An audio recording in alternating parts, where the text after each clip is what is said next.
Assalamualaikum warahmatullahi wabarakatuh. Waalaikumsalam. Bismillah, alhamdulillah, assalatu wassalamu ala rasulillah, amma ba'dah. Ilahi anta maksudi wa ridha kamatlubi. Kepada para pemirsa dan kepada teman-teman dalam majelis zikir Tariqah Naqsabandiyah Khalidiyah Al-Mahdiyah cabang Jepara ini, pertemuan ini kami akan menjelaskan tentang satu hadis, yaitu mutu qabla anta mutu, matilah kamu sebelum kau mati. Artinya hadis ini menjelaskan tentang mati hakikat. Jadi ada mati syariat, juga ada mati hakikat. Kalau kita nanti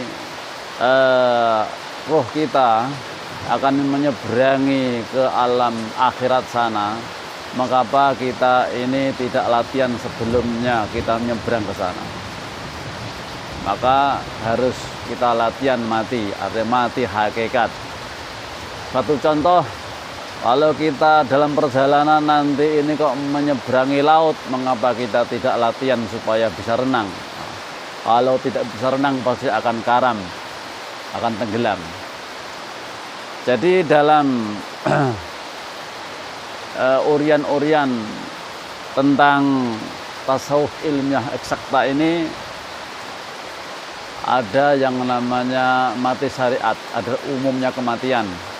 Ketika roh meninggalkan jasad, maka jasad dikubur. Itu kullu nafsin dha'iqatul maut. Tiap-tiap yang bernyawa pasti akan mati. Ini adalah mati syariat. Dalam kajian tasawuf yang dilandasi oleh hadis Nabi tadi, mutu qabla anta mutu, matilah kamu sebelum kau mati. Ini artinya sebelum kita mati syariat, kita supaya latihan mati hakikat terlebih dahulu. Karena semua harus dialami.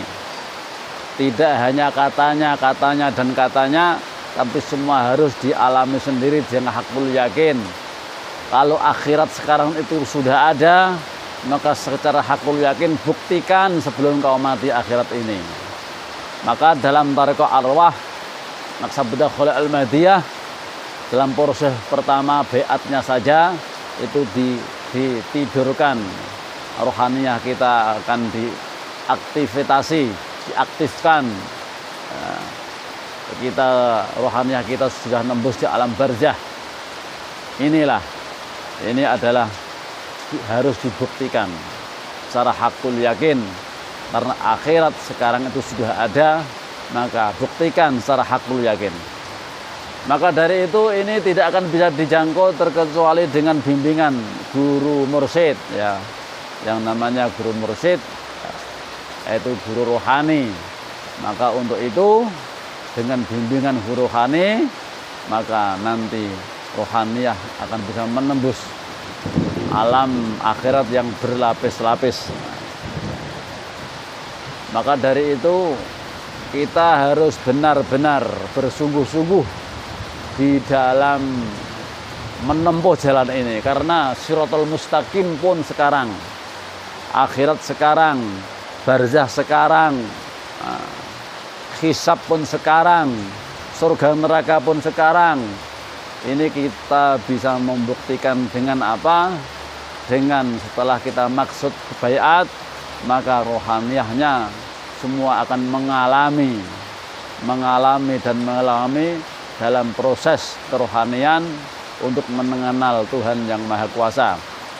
Karena juga begitu ya, Tuhan pun nyata, hak benarnya, maka kita buktikan adanya Tuhan secara hakul yakin. Ini adalah bisa dibuktikan di dalam tariqat rohaniyah, tariqat arwah ini. Nah, jadi begitu. Kalau ada pertanyaan yang sekiranya ada kaitannya dengan pembahasan ini, Ya, jelas. oh ya, mungkin juga ada pembahasan yang lain. Semoga dalam pertemuan ini bisa memacu pada kita semua untuk bersungguh-sungguh dalam menempuh jalan ini. Ini adalah jalan akhirat. Tapi badan kita ada di stasioner dunia, rohaniah kita bisa menembus pada alam akhirat. Ini adalah jalannya para nabi, siratal ladzina an'amta alaihim. Jalan yang ditempuh para nabi adalah hakul yakin. Jalan yang ditempuh para nabi adalah jalan yang hakul yakin. Semua adalah tidak hanya khayalan. Akhirat pun hak, Tuhan pun hak, surga neraka pun hak, siratal mustaqim, hisab pun semua adalah hak nyata. Maka dengan kenyataan itu kita buktikan sendiri dengan hakul yakin. Karena yang diterima oleh Allah adalah yang hak. Innallaha yaqbalul haqqa min ibadihi wa yaruddul yakina wal aina. Ini hadis ya. Sesungguhnya Allah Ta'ala itu menerima dari hambanya adalah yang hak-hak, yang nyata-nyata, yang dibuktikan sendiri. Dan menolak dari hambanya ilmu yakin dan ilmu ainul yakin. Hanya keyakinan saja atau kata orang saja dalam beragama ini adalah ditolak. Semoga ini bermanfaat bagi kita semua. Ilahi maksudi waridhoka matlubi.